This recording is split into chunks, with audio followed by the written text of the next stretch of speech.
እባካችሁ ድምፅ ሁኑኝ እባካችሁ። አሁን ለህይወቴ እየፈራሁ ነው ይሄን የምናገረው። እኔ ሚዲያ መውጣት አልፈለግኩም ነበር፣ ሳልፈልግ ነው ሚዲያ የወጣሁት። አሁን ግን ድምፅ እንድትሆኑኝ እፈልጋለሁ እባካችሁ። የልጆች አባት ብዙ በደል እያደረሰብኝ ነው። ፋብሪካውን ሀራጅ አስወጣብኝ። እንደዚህ ለምኜ እንደዚህ አድርጌ ነው 105 ሚሊዮን ብር አምጥቶብኝ ሀራጅ አስወጥቶብኝ። አየህ ደግሜ እነግርሃለሁ 105 ሚሊዮን ሀራጅ አስወጥቶብኝ እንጂ 105 ሚሊዮን ብር ይዞብኝ ሄደ አላለች። እኔ ደግሞ ላሳይክ ሌላ። እሺ ይኸው እጨርሰዋለሁ እዚህ ጋር። አይ አንተን አይደለም ሌላ ብር የሰበሰበችበት ምን ብላ እንዳወጣች ላሳይክ። አዎ ሌላ ኦኬ አሳይ።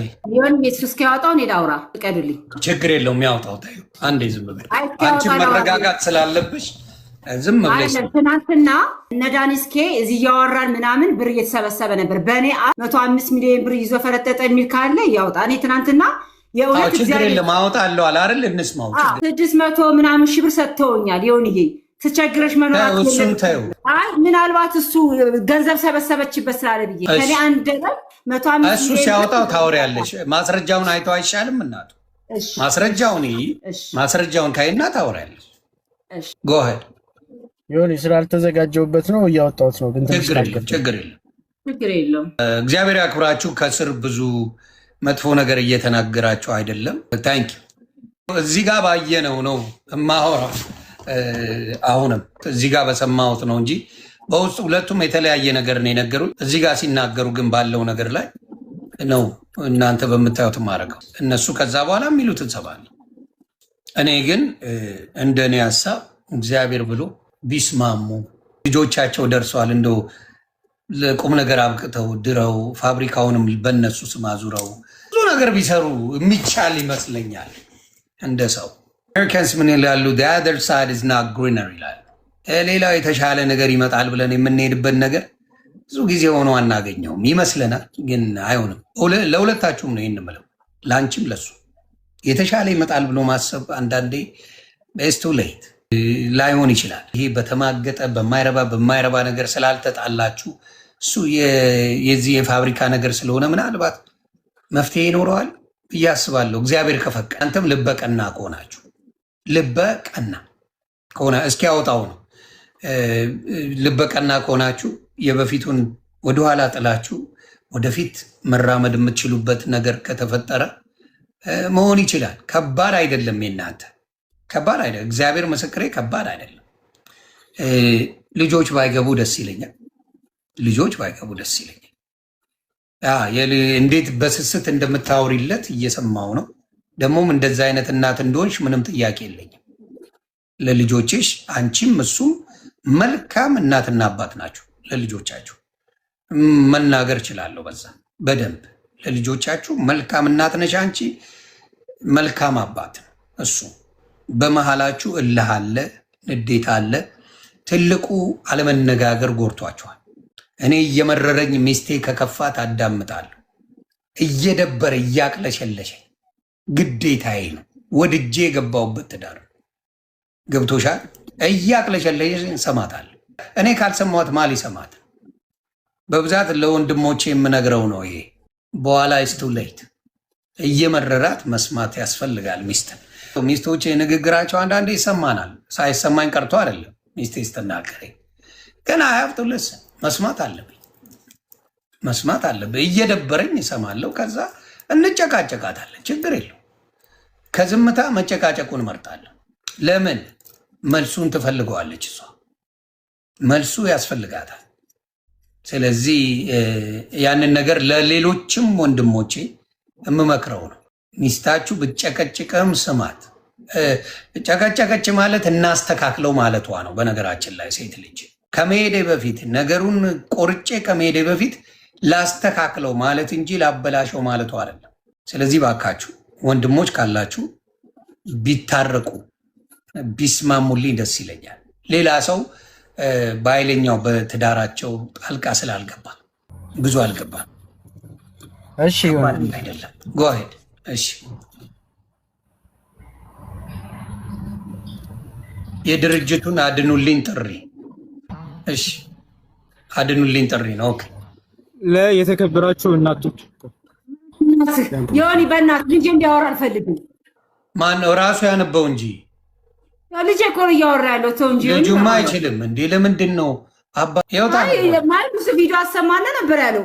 አሁን ደግሞ ድርጅቱን አድኑ ሊጥር ያወጣለሁ አለ። እኔ በትንሽ ቪዲዮን ምን አይነት ቪዲዮ ነው? ቆይ ቪዲዮ ነው ያለኝ።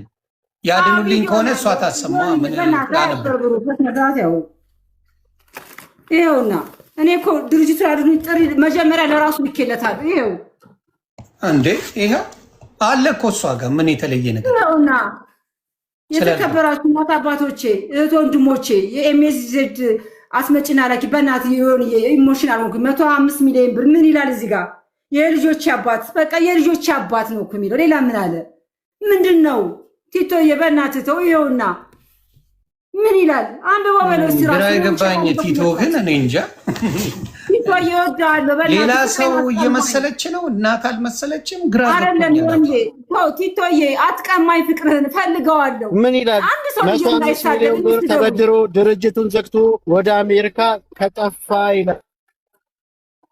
እና ምን አለ? ያ ሄዳል እኮ አሜሪካ አይደል ያለው እንዴ? ማብራት ወጥ የለ እንዴ? ድርጅቱ ተዘግቶ የለ እንዴ? እኮ አይደለም ወይ ላባት አይደለም። እኔ እኮ ነኝ ያላኩለት። መጀመሪያ እኮ ነው ያላኩለት። የሁለቱን ግን ሳይል በጣም እያረክ እያስክ ነው ብሮ። ቲቶዬ ተው። ይኸውልህ መሰለ ጌታቸው ሳይል ይዘህ እኮ በእነሱ መሀል አንተ ልፍረድ እያልክ ነው። ግራ ገብቶኝ እኮ የ17 ዓመት ልጅ ነው። አይርገሙት። የሆንዬ ኮመንት አትጻፉበት። አያውቅም፣ አትፍረዱበት። የእውነት ንጹህ ልጅ ነው ቲቶ ማለት ነው። ነው ካተገበ እንደዛ በእናትህ አይ ባይገባ ጥሩ ነው። የእናንተ ጉዳይ አይደለም። ካተገበ ያስመጭው መሰለ ምን ነገር ብትሆን ያለ ካተገበ ያስመጭዋለሁ። ሌላ ነገር ምንም አርገኝ ምንም ሁን ምንም በቃ በደለች ይበል። ቲቶዬና ቡቡን ግን አትንገራቸው፣ አትጠምዝዛቸው። መሰለ ይቆጫል። ነገ አንተ ስታረጅ ይሄ ነገር ይከፍላል ፈጣሪ። ልጃችንን በስነ ስርዓት እናሳድግ። የኔ እናንተ መከራ እኔ እናንተ ጋር ይቅር። እኔ አሁንም ነገ እውነት ነው የምነግርህ ስላንተ ይሄ ተረተረትሽ ነው ያደረሰን። አልሰማሽም። ቅድም ዮኒ ገብተህ የተናገርከው ነገር አለ። አንድ ሳምንት ጊዜ ስጠኝ ብለሃል። አንድ ሳምንት ጊዜ እሰጥሃለሁ። እሺ አንብቦ የተለየ ነገር ያለችው ካለ ቆይ አንዴ። ትናንትና ብር ስትሰበስብ 105 ሚሊዮን ብር ይጠፋል ብላ ሰበሰበች ነው ያለው። ትናንትና አላልኩም ብያለሁ። ነገርን ምንድን ሌላ የተጻፈ አለ ያለችው ከላይ ያለው ልተውልህና አቶ መሰለ ጌታቸው ክብረት የወዳጆችን ቤትና እኔ ሳላውቅ ሙሉ ውክልና ድርጅቱ ጋር በማጣመር 105 ሚሊዮን ብር ተበድሮ ድርጅቱን ዘግቶ ወደ አሜሪካ ከጠፋ 6 ወር ሆኖብኛል ይላል። ይሄን ለህዝብ ነው የበተነችው በወረቀት። እንደዚህ ብላ ነው እርዳታ የጠየቀችው። ምን ያህል ማስረጃ አላት? እኔ 105 ሚሊዮን ብር ተበድሬ ይዤ እንደጠፋው ነው የኔ ጥያቄ። እሺ ይሄን ነው አይደል የሚለው? እኔ ልጠይቅ። 6 ወር ሆኗል አሜሪካ ነገር ኦልሞስት ሆኖኛል። ይሄ ወረቀት ግን ሲወጣ 6 ወር አድርጎ። እሺ የ105 ሚሊዮን ብር እዳ አለ አገር ላይ ወይስ የለም? አለ፣ ከዛ በላይ አለ። ታዲያ ወታ የተናገረችውን በቪዲዮ በጽሁፍ ማድረጉ ልዩነቱን እስቲ ንገረኝ። ይዞ ጠፋብኝ ነው ያለችው። ይዞ ጠፋ ነው የሚለው። ይዞ ጠፋ ነው የሚለው። እሺ አይ ጠፋ የሚል የለም እያለች ነው። 105 ሚሊዮን ብር ተበድሮ ድርጅቱን ዘግቶ ወደ አሜሪካ ድርጅቱን ዘግቶ ወደ አሜሪካ ከጠፋ እንጂ 105 ሚሊዮን ብር ይዞ ቢጠፋ ሳይሆን ድርጅቱን ዘግቶ ወደ አሜሪካ ከጠፋ 6 ወር ሆነው ሲሆን ድማቅ የካቲት 15 ቀን ያወጣው አራጅ እባካችሁ ድርጅቴን አድኑልኝ ጥሪ በተንኩኝ። በዛ ሰዓት መጀመሪያ ደረጃ 6 ወር ሆኖኛል። ይሄን ወረቀት ስትበትኙ አዎ ሳፊ 6 ወር ሄደ ነው። አዎ ሲሶኬ አሁን ይሁን ተመላልተን ወሬ ብናወራ ምንም የሚጠቅም ነገር አሁን 7ኛ ወር እያለች ነው። አሁን 7ኛ ወር እኔ ከለመንኩ 1 ወር በ6ኛ ወር ነው የተነሳው። ኦኬ ቆይ አንዴ መቼ ነው የሄደው? ቀኑን አትረሳውም። ሴት ልጅ ናት። ህዳር 23 ደይገው አይረሱም ሴቶች። በቀንማ እኛ አንችልም እንጂ። እሺ እርዳታ የጠየቅሽበት ቀን ስንት ነው? እሷ የጠየቀችው መቼ ነው? 6 ወር ሲሞላህ በ6ኛ ወር ጠየቁ። አሁን 7 ወር አሁን ያለነው ሰኔ ነው እኮ 7 ሶስት ወር ቀንስለት 4ኛ ወር ላይ ነው 6 ወር ሞላ ብላ የጠየቀችው። እኔ አሁን እኮ በዚህ ተጽዕኖ የለኝም። ግን እንዳልኩ ምን መሰለ አሁን ያለችው ይዞ ብሩን ጠፋ አይደለም ያለችው። አሁንም በደንብ ዘግቶ ነው ያለችው እንጂ ብሩን ይዞ ጠፋ የሚል ቆይ ስሚ አንዴ ፕሊዝ። አንድም ቦታ ላይ ለምን ትመጣለህ? ተመለስ። ኦኬ ብርን ይዞ ጠፋ የሚል የለም። እዳ ነው እያለች ያለችው። አንብበው አንተም በደንብ እዳ ነው እያለች ያለችው። በቪዲዮም የሰራችው እዳ ነው። እዚህ ጋርም ያለችው እዳ ነው እያለች ያለችው ነው እያልኩ ያለው። አንብበዋ በተረጋጋ ካነበብከው ብዬ ነው። ተረጋግተህ ካነበብከው እዳ ነው የሚለው ብር ይዞ አይደለም። አነበብከው? አንብቤዋለሁ። በቃ አሁን እዳ ነው የሚለው ጥያቄ ጠይቀኛል። በጥያቄው መልስ ሳምንት ደውላለሁ ወይ ደውልልኝ መልስ እሰጣለሁ። ግን ተሰርቶ ቢመለስ አይሻልም? እንደ ሀሳብ ለሱ መልስ እኮ እየሰጠው ነው። ኦኬ በሳምንት ውስጥ ምንም መልስ ልሰጥ ካልችልም በዚህ አንቺስ ምን ትያለሽ? በዚህ ሀሳብ ላይ ቲቶ ያልኩ አይደል? በቃ ልጅ የሆነ በእናትና በልጅ መካከል አንተ ተቆጠ አስታርቃቸው። የተፈጠረም ችግር ካለ አደራ መሰለ አደራ የተፈጠረ ነገር እንኳን ቢኖር አይመለከትህም ብለህ በአንተና በእናት ያለው ነገር ምንም መጉደል የለበትም። በሁለቱ መካከል ምንም እንዳይጎል አደራ። እንደ አባት እኔም እንደ አባት ነው መጠይቀን። አባት ለአባት ነው ማወራ። የፈለገ እኔ ሚስቴ ብታርደኝ ነው ማወራ። ወቅታኝ ብትገኝ መድኃኔዓለም ምስክሬ ወቅታኝ ነው ማወራ። በሳንጃ አርዳኝ ብትገኝ ነው እናት ምርጥ ሰው ናት ብዬ ነው የምነግረው። ግደለኝ ነው ማወራ። ስለዚህ አደራ ፕሊዝ ፕሊዝ ፕሊዝ ቲቶን በደንብ አድርገህ መምከር አለብህ። በአንተና በእሷ ባለው ጉዳይ ቲቶ የእናቱን ፍቅር ሙሉ በሙሉ መልሶ ይቅርታ እናቱን መጠየቅ አለበት። ይቅርታ ማለት መጠየቅ አለበት ነው ዳሲዝ ማድማ ፕሊዝ ይቅርታ መጠየቅ አለበት። እና ፕሊዝ የቲቶን ነገር ለአንተ ትቼዋለሁ። አባት ስለሆንክ ምርጥ አባትም ነህ። በአባትነት ጥያቄ የላትም። ምንም ጥያቄ የላትም። የፋብሪካ ጥያቄ ነው ያለው። ይሄ ደግሞ በተቻላችሁ መጠን ፊክስ ታደርጉታላችሁ ብዬ አስባለሁ እግዚአብሔር ከፈቀደ እና አደራ አደራ። ስለዚህ በሳምንት ላለው ምን ትያለሽ? በዚህ ላይ አንቺንም ልጠይቅሽ እዚህ ጋር እኔ መሰለን ያው በብዙ ሰው አስጠይቀዋለሁ። አንድ ወንድሜም በቅርብ ቀን ማለት እሱም በጣም የሚወደው ጠይቆታል። እንደገና ደግሞ ጠበቃውን ሁሉ ጊዜ ባገኘሁት ቁጥር ፍርድ ቤት በተገናኘ ቁጥር አንተ ምን አለበት ስራ አስኪያጅ ብታሰጠኝ፣ በስራ አስኪያጁ ጠበቃው ነው ቆሞ የሚከራከርለት፣ እባክህ ውክልና ብታሰጠኝ እለዋለሁ። ትናንት ላወቀው ለጓደኛው ለዳዊት ውክልና ሰጥቶት እኔ ነኝ ያሰረስኩበት ብያቸዋለሁ። እሱ የእኛን ድርጅት ሊወክል አይችልም ብዬ እና ምንም አይከብደውም። አንተ ፊት ቃል ገብቶ እሷ ድርጅቱን ሆነ ሰርታ ነው ማለት ይችላል መሰለ። አንድ መኪናውን ሽጦ የጋሽ ጌታቸውን ዕዳ የዶክተር ጌታቸውን ዕዳ ቢከፍል ቤተሰብነታችን ይቀጥላል ከነሱ ጋር። እነሱም አይዘኑብን። ከአቄራ ቆሪ አናውራ። ከዛ ውጭ ግን በድርጅቱ የመጣውን ሂሳብ ግን የእውነት እንደምንም ተፍጨርጭሬ ዱቄት ቤቱን አከራይቼ በዘይት ብቻ ተፍጨርጭሬ እመልሳለሁ። እኔ መስራት ነው የምፈልገው። እመልሳለሁ። የዶክተር ጌታቸውን ብር ብቻ 60 ምናምን ሚሊዮን ብር ይክፈልና የፍርድ ቤቱን ኬዝ ይዘጋ። የነጋዴ በጋዜጣ ወደ 3 ጋዜጣ አህመድ ምናምን እሱማ ተሰርቶ ነው የሚከፈለው። እናቱ ሳይሰራም አይከፍልም። እሱ መሰራት አለ ሊሆን ችግር የለውም። እሱ መኪኖቹ ካሉ አንዱ መኪና ከሄዲነው አንኮሮ ለልጆቹ ምዳ ከምናስቀምጥ አንዱን መኪና ሽጠው ሽማግሌ ናቸው ዶክተር ጌታቸው አይዘኑብን። የታቸውን ቤት ከፍሎ ምን እናደርጋለን መሰለህ? ይሄን ያስተሳሰብ የ60 ሚሊዮን ብር መኪና የለማ። እኔ እናት እሱን ልንገርሽ ብዬ ነው። አይደለም አልገባም። አሁን አንዱ መኪና 20 ሚሊዮን ብር ቢሸጥ 20 ሚሊዮን ብር ቢሸጥ ያን ብር አገላብጠን የጋሽ ጌታቸውን ቤት በየወሩ 6 ሚሊዮን 800 ሺህ ብር ክፈል ነው የተባልኩት ባንክ ቤት በየሶስት ወሩ። ድርጅቱ ደግሞ ከዛ በላይ ስለሚሰራ ከድርጅቱ ጋር እያደረግን ነው የምትይኝ?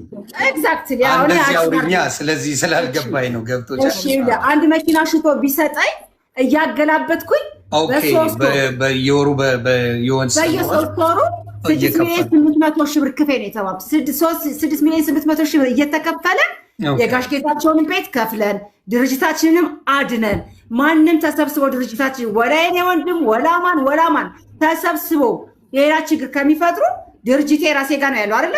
ወንድሜ በስራ ሊያሰራ ይችላል። የሱን ቤተሰቦች መጥተው መስራት ይችላሉ። ሰርተን ተረባርበን ይሄን ድርጅት አድነን ነገ ቲቶና ቡቡ በተማረ ጭንቅላት ይሄ ድርጅት ድኖላቸው እነሱ ሁለተኛ ድርጅት ይደርቡበታል። ስለዚህ ለልጆቻችን ለማስረፍ መሰለ ጌታቸው የሚያግደው ነገር የለም። ይሄን ማድረግ ለሱ በጣም ቀላል ነው። በጣም አርጎ ቢያሳየኝ ደስ ይለኛል። በቃ ከበደኩት ሁሉን ነገር ይተወውና ይሄ ግን መሰረታዊ ነገራችን እናድን። እጁን እግር አድርጎ ጠቁሮ ከስቶ እንዴት አርጎ ይሄን ድርጅት እንዳመጣው እኔ ነኝ የማውቀው። ጎበዝ ነው በስራው በምኑ። ግን በቃ የሚበዛ ነገር በዛና ተሸወደ። ስለዚህ የተሸወድነውን ነገር እናቁመውና ወደ ስራ እንግባ። እኔም ከጥፋቴ ልማርና ወደ ስራ እንግባ። ስራችን እንሳና ድርጅታችን እናድን። እኔ ይሄን ነው የምለው። እናድነው ድርጅታችን ነው የምለው። በቃ ከድርጅት ግን ለመሸጥ ወንድሙ ይመጣል፣ ዳዊት ይመጣል። በቃ ለመሸጥ ያላቸው መስገብገብ አትጠይቀኝ። ለምን አስፈለገ? በቃ ይዳል። ምን ችግር አለው? ድርጅቱ እንዲሸጥ አትፈልጊም አንቺ? በፍጹም። በስሜት ያልሽው ነገር አለ ከዚህ በፊት ይሸጥና ልካፍ አለኝ። እንግዲህ ካለ ቪዲዮ ያምጣ፣ ቪዲዮ አለ ብሏል ያምጣው፣ ችግር የለውም። ካለ ስሜታዊ የሆነሽ ያልሽው ነገር ይኖራል። በዚህ እኔ ዮኒ አላልኩም ብያለሁ። ቪዲዮም ካለው ቪዲዮም ደግሞ ኑሮ ጠፍቶበት ከሆነ ላልኩት ድርጅቱ ይሸጥ ላልኩት ይሄው ይቅር በለኝ ላልኩት ካለው ቪዲዮውን ያምጣ። ቪዲዮ ደግሞ ጠፍቶበት ከሆነ እኔ ይቅርታ ጠይቃለሁ ካልኩኝ ኦኬ በቃ ሌላ ምንም አይደለም። እንግዲህ እግዚአብሔር እርዳችሁ ነው የምለው። እኔ የሚስተካከል ነገር ነው። እኔን ከጠየቀኝ ተጭኜ ያወራኋችሁ ነገር ካለ ሁለታችሁንም በጣም ይቅርታ መሆን ስላለበት ነው፣ መደረግ ስላለበት ነው። ያንን የተጫንኩ ነገር ከመሰለ እኔ በማየው ነገር ላይ በማየው ምናልባት ውስጥ ያለ ብዙ ነገር ሊኖር ይችላል ሁለታችሁም ጋር። እሱን ግን ተጭኜ ከመሰላችሁ በጣም ይቅርታ። ለመጫን ሳይሆን ለማስተካከል ነው እየፈለግኩ ያለሁት፣ ለማስተካከል መሆን ያለበት ነገር ስላለ። ስለዚህ አይ ቲንክ ሁለታችሁም እንደው እግዚአብሔር ብሎ አስተካክሎ ፋብሪካችሁ ትልቅ ደረጃ ደርሶ 40 ሰው አይደለም በሺዎች ቀጥራችሁ አንተም በሰላም ሀገር ተመልሰ ጥሩ ላይፍ ያለ ሰውን ሀገር ቤት እዚህ ምንም ያንን ህይወት ለምደ እዚህ አይጥምም። እውነቱን ልንገርህ አይመቸውም። ዝም ብለን ፉገራ ላይ አይ ለእሱ ልንገረው እኔ ምንም እዛ ተንቀባረ የምትኖር ጀግና ሰው የሆንክ ሰው በሚሊዮኖች የምታንቀሳቀስ ሰው ገብተዋል። እዚህ በ20-30 ብር ተቀጥረ ምናምን ነገር ላይፉን መጀመሩ እንትን ይሆናል የሚል ሀሳብ የለኝም እና ያኛው ቢስተካከል ባይ ነኝ። በአንተም ይሁን በሷ ብቻ ላይፉ ያ ካምፓኒ ተመልሶ እጃችሁ ገብቶ ትልቅ ብታደርጉት ነው እኔ ብዬ የማስበው። እና የተናገርኳችሁ ስሜታዊ ነገር ካለ በጣም ይቅርታ። ቲቶን ግን አላስገባውም፣ ይቅርታ አድርግልኝ። ከእናቱ ጋር ፊክስ አድርግ አደራ። ይሄን ቃል ግን አደራ ከእናቱ ጋር ፊክስ አድርግልኝ። ዮኒ ቲቶ ምን እንዳለኝ ታውቃለህ? አንተ ሰርተህ በለቀቀው ቪዲዮ ዮኒ ማኛ ጋር ቪዲዮ ብለሽ እዛ ገባሽ። ሁለተኛ እናት ያለሽ ነው ጻፈልኝ። አይባል ልነግረው ነው። አደራ አደራ አይባልም። ልጅ ነው፣ እንደ ልጅ ነው የምታዩ። ቂምም አትይዥበት ማልቃለሁ። እናቶች ብትታረዱም በልጆቻችሁ ቂም አትይዙ። ግን አይባልም አይባልም። አባ እናትህን አትበል። ማንም ጋር የቸገራት ጊዜ ማንም ድምፅ ፈልጋን የመጣችው አሁንም ድምፅ ነው ልስራ ነው ያለችው። ደግሞ በምንችለው አቅም እናትና ሰርታ ብትቀየርልኝ ይሻለኛል። እኔን ጠልታኝ እሷ ግን ሰርታ ብትቀየር እናት እኔ ደስተኛ ነኝ። ስለዚህ ይህንን ነገር ንገርልኝ አደራ። ከእናቱ ጋር ያለውን ግን ፊክስ የማድረግ መሰለ ኃላፊነት አለብህ፣ ኃላፊነት አለብህ ብራታ። ይህን ታደርግልኛለህ? ኧረ ችግር የለም።